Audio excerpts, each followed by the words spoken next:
1974 का साल था। एक ऐसे समय का आगाज जब अफगानिस्तान की धरती बिखरी हुई ताकतों से भरी थी। न कोई केंद्रीय शासन, न कोई स्थायित्व, मगर तभी कंधार की गलियों से उठता है एक नाम, अहमद शाह अब्दाली। एक ऐसा योद्धा जिसने न सिर्फ अफगानों को एक झंडे तले इकट्ठा किया, बल्कि इतिहास में खुद को बाबा-ए-कौम यानी फादर ऑफ द नेशन के रूप में अमर कर दिया। मगर क्या आप जानते हैं कि यह अब्दाली पहले एक गुलाम था और फिर बना अफगान साम्राज्य का संस्थापक? चलिए आज की इस कहानी में जानते हैं कैसे बना एक गुलाम पूरे अफगानिस्तान का बादशाह। अहमद शाह अब्दाली का जन्म 1722 के करीब हेरात क्षेत्र में हुआ। वो एक पश्तून थे और अब्दाली कबीले से आते थे। बहुत कम उम्र में ही वो नादिर शाह की सेना में शामिल हो गए। नादिर शाह फारस का ताकतवर बादशाह था जिसने भारत पर भी हमला किया था और दिल्ली को लूटा था। अहमद शाह उस हमले में उसके साथ था और दिल्ली से लौटते वक्त नादिर शाह ने उसे एक बड़ी जिम्मेदारी दी, अफगान घुड़सवारों की कमान। लेकिन 1747 में नादिर शाह की हत्या हो जाती है।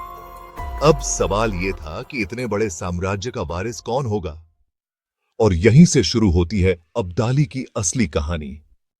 नादिर शाह की मौत के बाद सत्ता का खालीपन पैदा हुआ।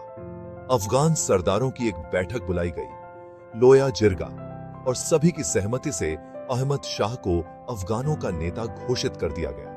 वो सिर्फ 25 साल का था, लेकिन उसमें एक लीडर की काबिलियत, रणनीति और दूरदृष्टि थी। 1747 में अहमद शाह अब्दाली ने दुर्रानी साम्राज्य की नींव रखी, जिसकी राजधानी कंधार बनी। इस साम्राज्य को इतिहास में आधुनिक अफगानिस्तान की शुरुआत माना जाता है। मगर सिर्फ कंधार या हेरात ही नहीं, अहमद शाह ने अगले कुछ वर्षों में गजनी, पेशावर, बलूचिस्तान और यहां तक कि पंजाब तक को अपने साम्राज्य में शामिल कर लिया। उसका साम्राज्य एक तरफ ईरान की सीमा से लेकर भारत के दिल्ली तक फैला हुआ था। क्या आप जानते हैं, अब्दाली ने भारत पर कुल 9 बार हमला किया था। पानीपत की तीसरी लड़ाई 1761 में मराठों को हराकर वो भारतीय उपमहाद्वीप की राजनीति का सबसे बड़ा नाम बन गया। मगर अहमद शाह केवल एक लुटेरा नहीं था, जैसा उसे कभी कभी कहा गया। वो एक राष्ट्र निर्माता था। उसकी सोच में अफगानों को एकजुट करना, प्रशासन को मजबूत करना और इस्लामिक संस्कृति को संरक्षित करना सबसे ऊपर था। उसने अफगानों को एक अलग पहचान दी, एक झंडा, एक नेतृत्व और एक भविष्य। लेकिन यह सफलता हमेशा के लिए नहीं थी।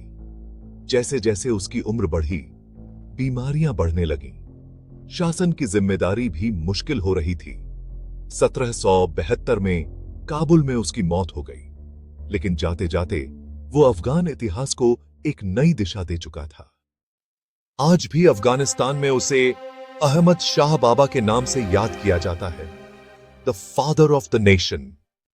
अहमद शाह अब्दाली ने हमें यह सिखाया कि जब इरादे मजबूत हों और कौम के लिए सोच हो, तो इतिहास बदला जा सकता है। क्या आज के अफगान फिर से उसी एकता को अपना सकते हैं?